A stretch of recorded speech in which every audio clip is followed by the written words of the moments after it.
நீங்களும் கேட் வளர்க்குறீங்களா? அப்போ இந்த வீடியோவை ஃபுல்லாக பாருங்கள். இவ ஒரு ஸ்ட்ரே கேட்டுங்க, ஃபீமேல் கேட்டு. நம்ம வீட்டுக்கு சாப்பிட்றதுக்கு தான் வரும், தூங்கும் கொஞ்ச நேரம், சரிங்களா?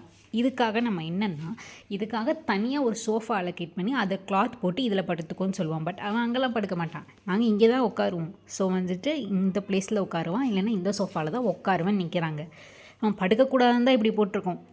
இவன் பாவம் தானே, இவனையே படுக்க வேணான்னு சொல்லுவேன். இவன் மேலே ஃபுல்லாமே ஃபேஸில் ஃபுல்லாமே கருப்பு கலரில் உண்ணி பூச்சி மாதிரி நிறைய வந்திருக்குது. இந்த பூச்சி நம்ம ட்ரெஸ்ஸு மேலெல்லாம் ஏறி கடிக்குதுங்க. அதனால தான் இவனை வந்து இப்படி படுத்திருக்கோம். ஹாஸ்பிட்டல் கூட்டிகிட்டு போகலான்னா இவன் ரொம்ப ஸ்க்ராட்ச் பண்ணுறான், நம்மளால் தூக்கவே முடியல. அடம் அப்படி அடவங்க, திட்டினாலும் சரி நம்ம அடித்தாலும் சரி படுப்பேன் அப்படின்னு சொல்லி தான் இவன் பண்ணுறான். எல்லா கேட்டும் இது இப்படி தான் பண்ணுமா, இல்லை இந்த கேட்டை தான் இப்படி பண்ணுதா அப்படின்னு சொல்லி தயவு செஞ்சு சொல்லுங்கள். இதுக்கு என்ன சொல்யூஷன்னும் எனக்கு சொல்லுங்கள். நான் முன்ன பின்ன கேட் வளர்த்ததே கிடையாது. ஸோ வந்துட்டு இவன் பண்ணுறது வந்து கேட் மாதிரியே இல்லை, ஹியூமன் மாதிரி அவ்வளோ அடம் பிடிக்கிறான், சரியான அடம்.